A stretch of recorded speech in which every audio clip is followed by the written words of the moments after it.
اعوذ باللہ من الشیطان الرجیم بسم اللہ الرحمن الرحیم وصلی اللہ علی محمد وآلہ الطاہرین اللہم صلی علی محمد وآل محمد وعجل فرجہم وأجیب عن البیت بأنہ ضرورۃ وعن القراءۃ بأنہا شاذۃ۔ بحث ہماری نائب فائل میں تھی اور یہاں تک بحث پہنچی کہ اگر عبارت میں مفعول بہ موجود ہو تو کیا اس صورت میں بھی مصدر یا جو ہے ظرف جار مجرور وغیرہ یہ نائب بن سکتے ہیں یا نہیں بن سکتے؟ تو کوفے والوں نے کہا تھا کہ بن سکتے ہیں اور باقی نحویوں کا یہ کہنا تھا کہ نہیں بن سکتے۔ تو کچھ یہاں پر مثال لے کر آئے وہ، اور انہوں نے یہ کہا کہ کوفے والوں نے کہ دیکھیں یہاں پر ایک تو شعر پیش کیا گیا کہ یہ شعر دیکھیں کہ یہاں پر مفعول بہ موجود ہے، لیکن اس کے باوجود آپ کیا ہے دیکھیں مفعول بہ موجود ہونے کے باوجود جار مجرور یہ نائب فاعل واقع ہوئے ہیں۔ دوسری آیت لے کر آئے کہ یہ آیت دیکھیں اس میں بھی کیا ہے یہ موجود ہے، جس میں آیت میں انہوں نے کہا کہ لیکن یہ جب ابی جعفر کی قرات کی جائے تو اس حوالے سے یہ ہماری بات درست ہو جائے گی کہ نائب فاعل جار مجرور بن رہا ہے حالانکہ مفعول بھی موجود ہے۔ یہ دو مثالیں گزر چکی ہیں، ہم ان کا اعادہ نہیں کرتے۔ مصنف کہتے ہیں کہ آج ہم ان کا جواب دیں گے۔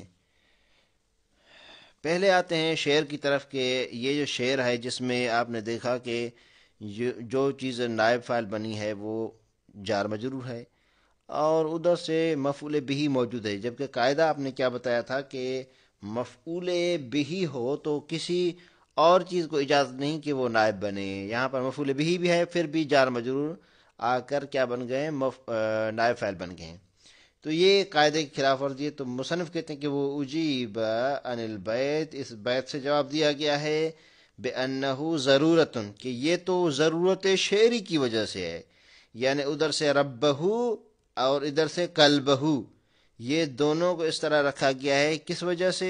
ضرورت شعری، وہ وزن کو برقرار رکھنے کے لیے ضرورت شعری ہے، اور یہ ہمارے ہاں قاعدہ ہے کہ ضرورت شعری سے قاعدہ کلیہ نہیں ٹوٹتا، لہذا یہ آپ کی بات درست نہیں ہے کہ یہاں پر آپ کہیں کہ قاعدہ کلیہ جو آپ نے بتایا تھا کہ مفعول بہ موجود ہو تو کوئی نائب بعد میں نہیں بن سکتا، ظرف جار مجرور مصدر وغیرہ، تو یہاں پر قاعدہ ٹوٹ گیا ہے۔ تو ہم کہیں گے کہ نہیں، وہ قاعدہ باقی ہے کہ مفعول بہ موجود ہو تو کوئی اور چیز نائب نہیں بن سکتی، چاہے وہ ظرف ہو، جار مجرور ہو، مصدر ہو، کوئی چیز کہ اس کے قائم مقام نہیں ہو سکتی۔ تو یہ قاعدہ اپنی جگہ پر باقی ہے کیونکہ یہ ضرورت شعری کی وجہ سے ہے۔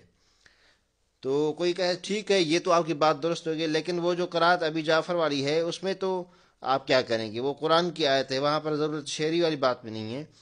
تو مصنف کہتے ہیں کہ وہ عن القراءۃ، اور جو قرات سے جواب دیا گیا ہے یعنی جو ابی جعفر کی قرات ہے اس سے جواب دیا گیا ہے کہ بِأَنَّهَا شاذۃ، یہ قرات بہت ہی شاذ ہے، نادر مواد میں، یعنی بہت ہی کم لوگ اس کو اس طرح پڑھتے ہیں، لہذا یہ دونوں چیزیں اس طرح نہیں ہو سکتی ہیں کہ ہم اس کی وجہ سے ایک قاعدہ کلیہ کو توڑ دیں۔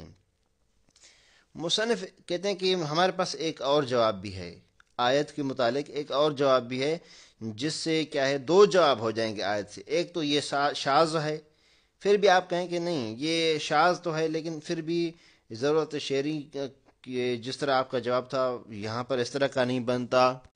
علی کل حال مصنف دوسرا ایک جواب پیش کر رہے ہیں، وہ یہ کہ آپ جب غور کریں اس آیت میں تو یہ سورہ جاثیہ آیت نمبر 14 کا ایک ٹکڑا ہے، اور اس سے پہلے آپ غور کریں تو اس میں یہ ٹکڑا بھی ہے کہ کل للذین آمنوا یغفروا، پھر ہے کہ لیجزی قوما بما کانوا یکسبون، یہ ایک آیت کا ٹکڑا ہے۔ تو کہتے ہیں کہ ایک اور جواب بھی ہے ہمارا، یہاں پر جو چیز نائب فاعل ہے وہ یہ جار مجرور ظاہر میں بما نہیں ہے بلکہ وہ کوئی اور چیز ہے۔ وہ کیا چیز ہے؟ کہتے ہیں کہ یہاں پر غفران محذوف ہے، اور وہ جو غفران محذوف ہے وہی نائب فاعل ہے، اور غفران مفعول بہ اول ہے اور یہ جو مفعول بہ آپ کو دکھائی دے رہا ہے یہ غفران، یہ کیا ہے، غفران مفعول بہ اول ہے، اور جو دوسرا یہ قومن، یہ قومن کیا ہے، مفعول بہ ثانی ہے. لہذا یہ ایک اور تفسیر کی ہے. انشاءاللہ عبارت میں یہ بات واضح ہو جائے گی. اس کو پڑھتے ہیں پھر نیچے آتے ہیں.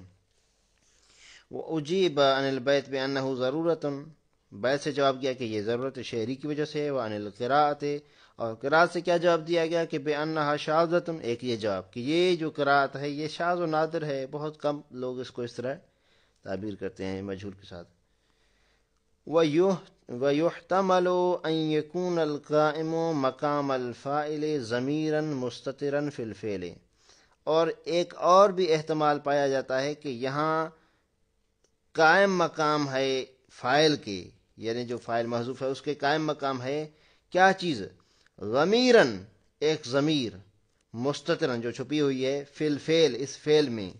یعنی کس فعل میں، یہ جو لفظ ہے یجزا، یجزا اگر پڑھے نا تو پھر یجزا میں ایک ضمیر ہے کہ جو ضمیر مستتر آئدن پلٹتی ہے علی الغفران، غفران کی طرف. آپ کہیں کہ غفران کہاں پر ہے، کہتے ہیں کہ الغفران علی الغفران المفہوم من قولہ تعالی، کہ جو مفہوم نکلتا ہے اللہ تعالیٰ کے اس قول سے.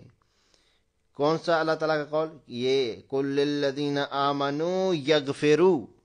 اچھا، تو یہ جو آیت ہے، یعنی اس آیت کا پہلا ٹکڑا اس طرح ہے کہ قل للذین آمنوا یغفروا للذین لا یرجون ایام اللہ لیجزی قوما.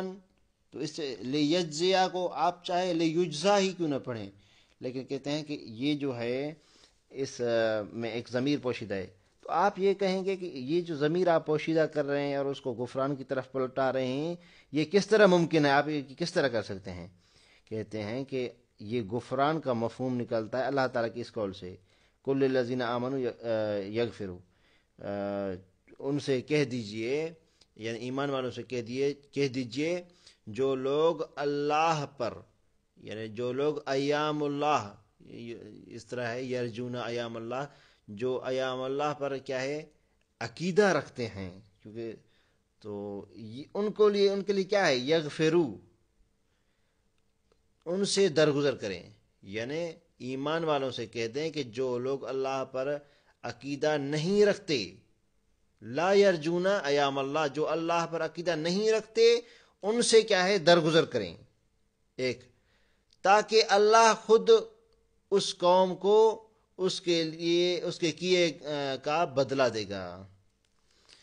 اس آیت کا مفہوم بتاتا ہے کہ اگر غفران اس قوم کی طرف سے ہوگا، کہ جو مومن قوم ہے، اگر غفران اس قوم کی طرف سے ہوگا تو اللہ بھی ان کو کیا ہے غفران کرے گا. غفران کرے گا تو دوسری چیز یہ ہے کہ اللہ اس کو جزا دے گا اس قوم کو. یعنی ایک ہے غفران، یعنی اللہ دیتا ہے، وہ دینے والی کیا چیز ہے، غفران، یہ ایک مفعول بھی ہو گیا. دوسرا جو چیز اس کو چیز دی گئی ہے جس کو، وہ کیا ہے، قوم کو وہ جزا دینا ہے. ٹھیک ہے، دوبارہ اس عبارت کی طرف آتے ہیں. یہ احتمال پایا جاتا ہے کہ یہاں پر جو قائم مقام ہے فاعل کے ضمیرن مستترن فی الفعل، اس فعل میں ایک ضمیر ہے مستتر، جو اس ضمیر مستتر ہے اس فعل میں عائدن علی الغفران، جو غفران کی طرف پلٹتی ہے. کون سا غفران، یہاں پر تو کوئی غفران نہیں ہے. کہتے ہیں کہ وہ غفران کے المفہوم من قولہ، کہ جو اللہ تعالیٰ کے من قولہ تعالیٰ، اللہ تعالیٰ کے اس قول سے مفہوم نکلتا ہے قل للذین آمنوا یغفروا، کہ یہاں پر جو یغفروا کا ہے کہ اگر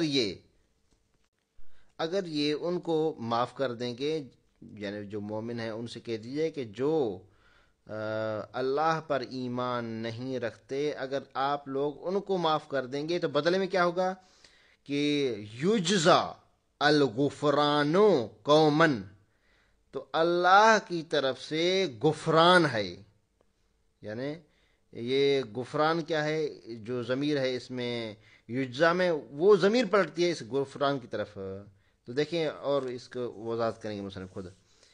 اے اصل میں اس طرح ہے، لیجزا، یہ یجزا فعل ہے، مجہول ہے، الغفرانو یہ ظاہر کیا ہے، ضمیر چونکہ پہلے کہا کہ ضمیر ہے وہ اس غفران کی طرف پلٹتی ہے اور یہ مفہوم سے سمجھ میں آتا ہے، دوسرے یہ ظاہر کر کے دکھایا، اصل میں جملہ اس طرح بنے گا پھر، لیجزا الغفران قوما. اچھا، اس کے بعد کہا کہ وَإِنَّمَا أُقِيمَ الْمَفْعُولَ بِهِ مَقَامَهُ. تو یہاں پر کیا ہے، مفعول بھی اس کے قائم مقام ہوا ہے. کس کے قائم مقام ہوا ہے؟ بعض کتابوں یہ عبارت نہیں ہے، لیکن اگر کسی کتاب میں ہے تو اس کا ترجمہ یہ واضح ہے کہ انما اقیم المفعول به مقامہ. یہاں پر مفعول به کو ہی مقام فاعل پر لایا گیا ہے، یعنی فاعل جو محذوف ہو گیا تھا اس محذوف فاعل کی جگہ پر اس کو لایا گیا ہے. کس کو لایا گیا ہے؟ اس غفران کو، کہ جو مفعول به ہے. وَإِنَّمَا أُقِيمَ الْمَفْعُولُ بِهِ، مفعول به کو لایا گیا ہے مقامہ فاعل کے مقام پر. اگر کوئی کسی میں یہ بات کتاب میں موجود ہے تو ٹھیک ہے. غایت ما فیہ انہ المفعول الثانی. اچھا، اس عبارت میں دو وجہ ہیں، انما اقیم المفعول به مقامہ. ایک تو مفعول به کو لایا گیا ہے اپنی جگہ پر، تو اس مفعول به سے کیا مراد ہے؟ اگر آپ یہ مراد لیں کہ مفعول به کو اپنی جگہ پر فاعل کی جگہ پر لایا گیا ہے، یعنی مقام ہو کی جو ضمیر ہے اگر وہ فاعل کی طرف پلٹائیں تو یہ ترجمہ ہوگا کہ جو مفعول به اول ہے یعنی غفران وہ فاعل کی جگہ پر آیا ہے. تو اس کا مطلب ہے کہ آپ یہ جواب دینا چاہتے ہیں کہ یہاں پر جو یہ لفظ غفران آیا ہے مفعول به یہ فاعل کی جگہ پر ہے، اور یہ آپ کا اشکال درست نہیں ہے کہ یہاں پر مفعول به نائب واقع نہیں ہوا ہے، بلکہ مفعول به ہی نائب واقع ہوا ہے. یہ دوسرا یہ کہیں گے کہ اگر آپ یہ کہیں کہ انما اقیم المفعول به مقامہ، مفعول به سے مراد مفعول به ثانی مراد لیں یعنی قومن، اور مقام ہو کی جو ضمیر ہے وہ مفعول به کی طرف ہی پلٹائیں، تو لہٰذا اس طرح ہوگا کہ وَإِنَّمَا أُقِيمَ الْمَفْعُولُ بِهِ مَقَامَهُ، مفعول به کو اپنے ہی مقام پر لایا گیا ہے، یعنی مفعول به جو قومن آیا ہے. ظاہراً یہ ہے کہ یہاں پر وہ اول مراد ہے کہ وقیم المفعول به، مفعول به جو ہے وہ اس کو لایا گیا ہے کس کی جگہ پر؟ فاعل کی جگہ پر. غایت ما فیہ انہ، زیادہ سے زیادہ اس میں کیا ہے کہ انہ المفعول ثانی، یہاں پر ایک مفعول ثانی بھی ہے، یعنی غفران کو اگر آپ مفعول به مان رہے ہیں اور فاعل محذوف کی جگہ پر لا رہے ہیں تو یہ اشکال ہوگا کہ پھر قومن کیا ہے؟ کہتے ہیں کہ یہ مفعول ثانی ہے. کیا یہ جائز ہے یا نہیں جائز؟ کہتے ہیں کہ وذالک جائز، یہ جائز ہے کہ ایک فعل کے لیے دو دو تین تین مفعول ہو سکتے ہیں، کوئی مشکل نہیں ہے. تو اس پورے کا خلاصہ یہ ہوا کہ مصنف کہنا چاہتے ہیں کہ یہاں پر آپ اشکال نہیں کر سکتے کہ مفعول بھی نہیں ہے. قرأت، حتیٰ کہ قرأت ابی جعفر کو بھی لے لیں یعنی مجہول ہی پڑھ لیں، اس کے باوجود آپ یہ نہیں کہہ سکتے کہ یہاں پر مفعول بھی موجود ہے اور کسی اور چیز کو اس کا نائب قرار دیا گیا ہے، بے ماں کو مثلا. تو مصنف نے ایک جواب دیا کہ شاذ ہے، دوسرا جواب دیا کہ نہیں، یہاں پر ایک مفہوم غفران محذوف ہے، اس کی طرف ضمیر پلٹتی ہے، وہی جو مفہوم غفران ہے وہ اس آیت کے پہلے والے ٹکڑے سے نکلتا ہے، اور وہی مفہوم غفران یا لفظ غفران یہ مفعول به اول ہے. مفعول به اول ہے تو اس مفعول به اول کو ہم نے فاعل کا نائب بنا دیا ہے، اور یہ جو مفعول به ثانی ہے تو ایک مفعول به اول جو ہے وہ کیا بن گیا ہے؟ نائب بن گیا ہے، دوسرا اس طرح کھڑا ہوا ہے، کوئی مشکل نہیں ہے، یہ جائز ہے. علی کل حال مصنف نے شعر کا اور اس کا آیت کا جواب پیش کر دیا. رابعا البناء للمجہول یغیر صورت الفعل. کہتے ہیں کہ یہ جو ہم کیا کرتے ہیں، مجہول بناتے ہیں، مجہول بنانا فعل کی صورت کو تبدیل کر دیتا ہے. یعنی فعل جس طرح پہلے تھا معلوم تھا تو اس کا جو فاعل لایا گیا، جب ہم نے فاعل کو حذف کیا تو فاعل کو حذف کیا کیا؟ کیونکہ ہم مجہول بناتے ہیں نا فعل کو. کہتے کہ فعل کو مجہول بنانا خود فعل کی حالت کو تبدیل کرنا ہوتا ہے. جب فاعل کو حذف کیا جاتا ہے اور اس کے فاعل کو حذف کر کے فعل کو مجہول بنایا جاتا ہے، تو اس فعل کا مجہول بنانے سے کیا ہوتا ہے، اس صورت فعل میں تبدیلی آ جاتی ہے، یعنی جو شکل و صورت اس فعل کی پہلے تھی اب نہیں رہے گی۔ وَإِذَا حُذِفَ الْفَاعِلُ، جب فاعل کو حذف کیا جاتا ہے، وَأُقِيمَ شَيْءٌ مِّنْ هَٰذِهِ الْأَشْيَاءِ مَقَامَهُ، اور ان اشیاء میں سے کسی ایک چیز کو مقامہ اس حذف فاعل یعنی فاعل کی جگہ پر لایا جاتا ہے۔ ان اشیاء یعنی یا تو ظرف کو لایا جاتا ہے، یا جو ہے جار مجرور کو لایا جاتا ہے، یا مصدر کو لایا جاتا ہے، یا مفعول بہ کو لایا جاتا ہے، یہ چار اشیاء۔ تو وہاں پر وجب تغییر الفعل، فعل کو تبدیل کرنا واجب ہے۔ کس طرح؟ بے ضم اول ہی، کہ آپ اس کے شروع میں ضمہ لے کر آئیں۔ کون سا فعل ہو جس کے شروع میں ہم ضمہ دیں کہ ماضیًا کانا او مضارعًا، چاہے وہ فعل ماضی ہو یا مضارع، شروع میں آپ نے کیا کرنا ہے، ضمہ دینا ہے۔ وبکسر ما قبل آخرہ فی الماضی، لیکن ما قبل آخر یعنی جو آخری اس کا حرف ہے اس سے پہلے جو ہے اس کو آپ کسرہ دیں گے ماضی میں، یعنی اگر فعل ماضی ہے تو پہلا حرف اس کا مضموم ہوگا، اور آخر سے پہلے والا جو ہے وہ مکسور ہوگا۔ وبکسر ما قبل آخر ہی فی الماضی، ماضی میں ما قبل آخر جو آخر میں ہے، آخری حرف ہے، اس سے پہلے والا جو حرف ہے وہ مکسور ہوگا، اس پر کسر آئے گی۔ وبفتحہ فی المضارع، اور ما قبل آخر کو فتح دیں گے مضارع میں، یعنی جو آخری حرف کا آخر ہے، اس فعل کا آخر ہے آخری حرف، اس سے پہلے والا جو حرف ہے اس کو کیا ہے، فتح دیں گے فعل مضارع میں۔ جس طرح تقول زوریبا و یضربو، یہاں پر ضربہ تھا، زوریبا بن گیا، یضربو یضربو تھا، یضربو بن گیا۔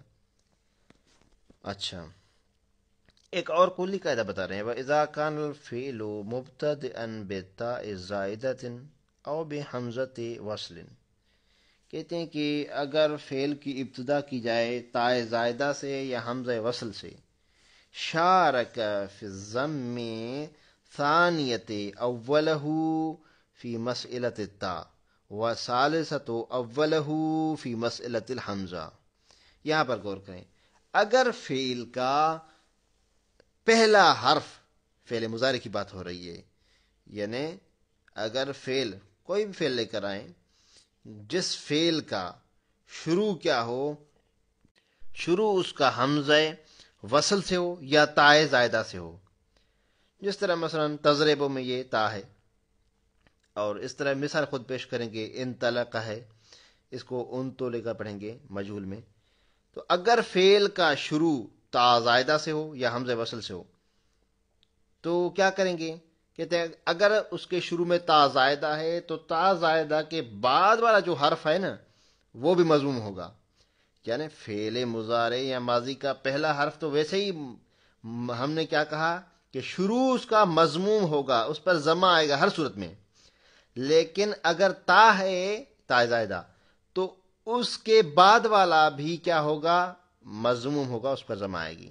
غور کریں، اگر فعل کا شروع تا زائدہ ہے تو وہ ظاہر بات ہے وہ کیا ہوگا، مضموم ہوگا، ضمہ آئے گی اس پر، تو اس کے بعد والا جو ہے ثانی وہ بھی مضموم ہوگا، یہ تا والے مسئلے میں۔ لیکن اگر اس کا شروع حمزہ ہے تو اگر حمزہ پر کیا ہے، ضمہ ہے، کیونکہ شروع میں تو ضمہ آنا ہی آنا ہے نا، تو اس کا جو تیسرا بنتا ہے، یعنی حمزہ کے بعد ایک حرف چھوڑ کے جو تیسرا بنتا ہے، تو یہ تیسرا حرف کیا ہے، ضمہ میں شریک ہوں گے۔ دیکھیے گا، وَإِذَا كَانَ الْفِعْلُ مُبْتَدِئًا بِتَاءٍ زَائِدَةٍ، اگر فعل کی ابتدا تاء زائدہ سے ہو، جیسے تضرب میں ہے، اگر اس کو تضرب پڑھا جائے۔ اچھا، اذا كان الفعل مبتدئا بتاء زائدة، بلکہ یہ کہیں بس یہاں تک قانون رکھیں، انشاءاللہ مثال میں واضح ہو جائے گا۔ اگر فعل کی ابتدا تاء زائدہ سے ہو، او یا کیا ہے، بحمزۃ وصل، یا حمزہ وصل سے ہو۔ حمزہ وصل ایک حمزہ قطعی ہوتا ہے اور حمزہ وصلی ہوتا ہے، اس کی تفصیل ہم نہیں جانتے، آسان بات ہے، یہ گزر چکی ہے۔ بلکہ یہ آئے گی بات آگے.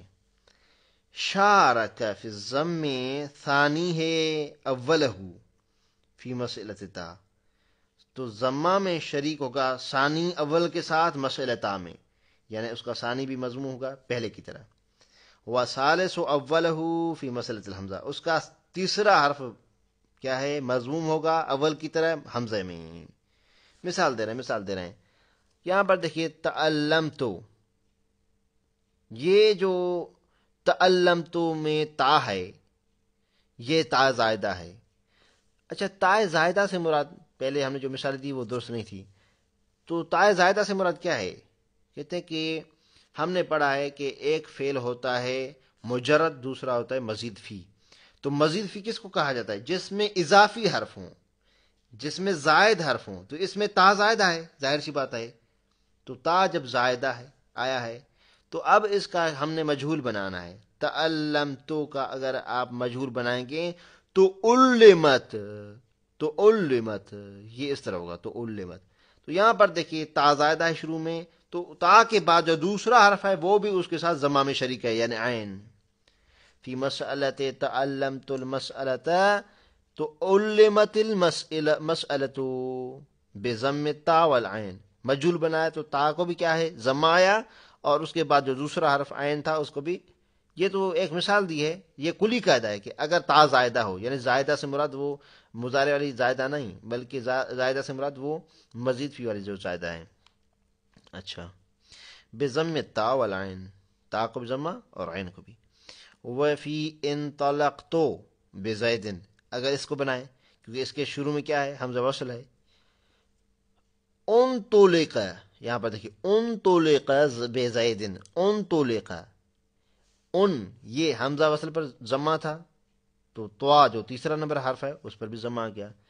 یہاں پر بضم الحمزۃ و تا، اور طوا اور حمزہ کو کیا ہے؟ دونوں کو ضمہ دیا گیا. جس طرح خدا کے اس قول میں قال اللہ تعالیٰ فمن اضطر، تو یہاں پر کیا تھا؟ اضطر. اس طرح جس طرح حمزہ وصل پر، اس طرح تیسرے نمبر حرف پر بھی آیا. وَإِذَا اُبْتُدِئَ بِالْفِعْلِ، جب فعل سے ابتدا کی جائے، قِيلَ اُزْدُرَّ بِضَمِّ الْحَمْزَةِ وَالطَّاءِ، تو یہاں پر حمزہ پر بھی ضمہ اور تا پر بھی ضمہ آئے گا. وقال الحزلی، حزلی ایک شاعر کا نام ہے، وہ اس کے لیے شاعر مثال لے کر آئیں کہ اگر مثلا پہلا حرف کیا ہے؟ اس کا تا ہے، تا زائدہ، اور تو اس کا دوسرا بھی مضموم ہوگا پہلے کی طرح. اس کے لیے ایک مثال لے کر آ رہے ہیں. سبقو ہویہ، یہ ہویہ اصل میں ہوایا تھا، پھر ہویہ بن گیا. جیسے صرف میں اس طرح قوانین ہیں، اس کی طرف نہیں جاتے. سبقو ہویہ واعنقو لہواہم، کہ وہ میری خواہشات سے آگے نکل گئے. یہ کوئی اپنے بچوں کے بارے میں شکایت کر رہا ہے شاعر، کہ وہ میرے خواہشات سے آگے نکل گئے. وَأَعْنَقُ یعنی سبقُ ہویہ یعنی ہوایا، وہ میری خواہشات سے آگے نکل گئے. وَأَعْنَقُ لِهَوَاهُمْ، اور ان کی اپنی خواہشات تھی ان کو گلے لگا دیا، یعنی ان کی جو اپنی خواہشات تھی ان کو گلے لگا دیا. فتخرموا،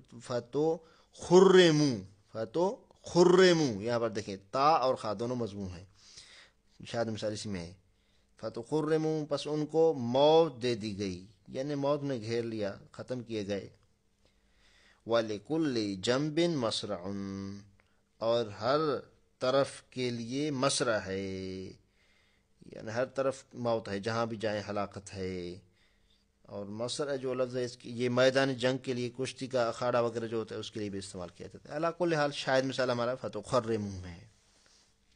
اچھا، وَإِذَا كَانَ الْفِعْلُ الْمَاضِي ثُلَاثِيًّا مُعْتَلَّ الْوَسْطِ نحو قال وباع جاز لك فيه ثلاث لغات.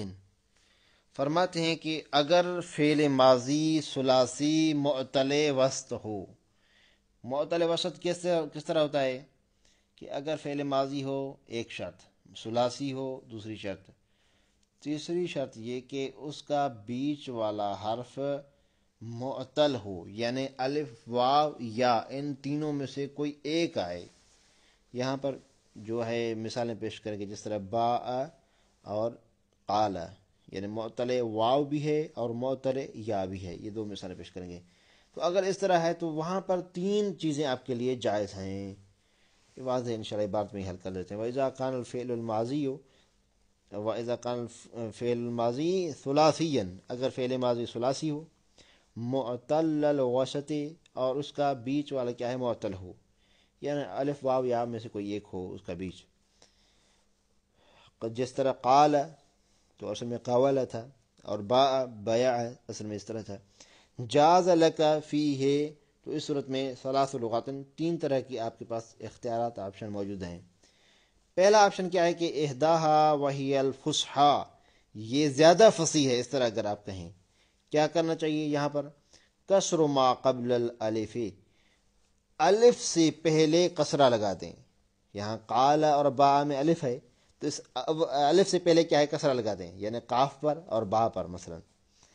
اور فتقلب الالف یاء، اور یا کو الف میں تبدیل کیا جائے گا، عفوا اس الف کو یا میں تبدیل کیا جائے گا. یہ جو قال اور با میں الف ہے، اس الف کو یا میں تبدیل کیا جائے گا، یعنی کیا پڑھا جائے گا، قیل و بیع. اس طرح یہ پہلی لغت تھی اور یہ زیادہ فصیح ہے. الثانیہ، تو دوسرا آپشن، دوسرا اختیار آپ کو کیا ہے کہ اشمام الکسر شیئا من الضم، کہ آپ کسرے کی خوشبو دے دیں، کسرے میں خوشبو دے دیں ضمہ کی. یعنی جو قیل ہے اس کو اس طرح پڑھیں کہ لوگ یہ کہیں کہ یہاں پر اصل میں جو تھا وہ ضمہ تھا، کیونکہ اصل اس طرح کوویلا بنے گا نا، اگر مجہول اس کا اصل میں بنائے قاعدے کے مطابق تو کوویلا ہوگا. تو اس کسرہ کو، قیل کے کسرہ کو، قاف کے کسرہ کو، یا بیع کے با جو کسرہ ہے اس کو کیا ہے، آپ نے خوشبو دینی ہے ضمہ کی، تنبیہاً علی الاصل، تاکہ ہم اصل کی طرف اس کو متوجہ کر سکیں سامع کو جس کو ہم بتا رہے ہیں. مثلا قیل اس طرح پڑھیں، یہ بہت مشکل ہے لیکن ایک قاعدہ ہے. وَهِيَ لُغَةٌ فَصِيحَةٌ أَيْضًا، اور یہ بھی ایک فصیح لغت ہے، لیکن پہلے والی زیادہ کیا تھی، فصیح تھی، اس لیے کہا کہ فصحا، وہاں فصحا کہا، یہ فصیحہ کہا. یہ دو لغتیں ہوگی، یعنی دو خیار، دو اختیار آپ کو، دو آپشن. تیسرا آپشن کیا ہے، تیسرا خیار اختیار آپ کو کیا ہے کہ الثالثۃ اخلاص ضم اولہ ویجب قلب الالف واوا، کہ اس کے شروع میں کیا ہے خالصتاً ضمہ لے کر آئیں، جس طرح قانون ہے ضمہ لایا جاتا ہے جب فعل کو مجہول بنایا جائے، اور جو الف ہے اس کو واو میں تبدیل کر دیں ضمہ کی وجہ سے. تو فتقولو، مثلا پہلے کیا تھا، قالا تھا نا، اب قول بن گیا، قول، اور اب کیا ہے، بوع بن گیا. وہی قلیلۃ، اور یہ جو لغت ہے یہ قلیل ہے. اس کے متن میں تھوڑا آ جاتے ہیں، تھوڑا سا آسان ہے. باب نائب عن الفاعل، نائب فاعل کا باب جو ہے، یحذف الفاعل، فاعل حذف کیا جاتا ہے. فینوب عنہ فی احکامہ کلھا، فینوب عنہ فی احکامہ کلھا مفعول بہ، اور اس فاعل کے حذف ہونے کے بعد اس کا جو نائب بنتا ہے تمام احکام میں وہ مفعول بہ ہے، اگر مفعول بہ موجود ہو تو. فإن لم یوجد، اگر مفعول بہ موجود نہ ہو، فمختص، تو جو مخصوص ہو جائے، وتصرف، اور کیا ہے، متصرف ہونا چاہیے. دو شرط ہے کس کے لیے، ظرف، جار مجرور اور مصدر کے لیے. یہ پیچھے شرائط ان کے گزر چکے ہیں کہ کب یہ نائب بنتے ہیں اس کے لیے، فاعل کے لیے. اچھا، وَيُضَمُّ اول الفعل مطلقاً، فعل کے اول کو ضمہ دیا جائے گا مطلقاً، چاہے ماضی ہو یا مضارع ہو. وَيُشَارِكُهُ الثانی، ثانی اس کے ساتھ شریک ہوگا، مثلا ضمہ میں اگر تا زائدہ ہو، اور ثالث اس کے ساتھ شریک ہوگا اگر کیا ہے، وثالث نحو انطلق، مثال دی یہاں پر تو علما اور انطلق، لیکن یہاں پر کہیں کہ اگر تا زائدہ ہو تو کیا ہے، دوسرا شریک ہوگا پہلے کے ساتھ، اگر حمزہ ہو تو تیسرا شریک ہوگا پہلے کے ساتھ. وَيُفْتَحُ مَا قَبْلَ الْآخِرِ فِي الْمُضَارِعِ وَيُكْسَرُ فِي الْمَاضِي، ما قبل آخر کو فتح دیں گے مضارع میں، اور ما قبل آخر کو کسرہ دیں گے ماضی میں. وَلَكَ فِي نَحْوِ قَالَ وَبَاءَ، آپ کے لیے اس قال اور با میں الکسر مخلصاً و مشمن ضمن و ضم مخلصن، یا تو آپ کسرہ دیں خالصتاً کوئی خوشبو نہ ہو، یا جو کسرہ دیں وہ مشمن ضمن لیکن ضمہ کی خوشبو کے ساتھ، وہ ضم و مخلصن یا جو ضمہ دے دے لیکن وہ خالصتاً ضمہ ہو، کسی اور چیز کی خوشبو وغیرہ نہ ہو۔ تو یہ کیا ہے، تین اختیارات جو آخر میں ابھی ابھی ہم نے پڑھے۔ تو یہاں تک انشاءاللہ یہ باب ختم ہوا۔ آگے ہم پڑھیں گے جو باب اس کے بعد پڑھیں گے، وہ باب ہے باب اشتغال۔ اس کی بحث انشاءاللہ اگلے درس میں ذکر کریں گے۔ صلی اللہ علیہ محمد و آلہ طاہرین۔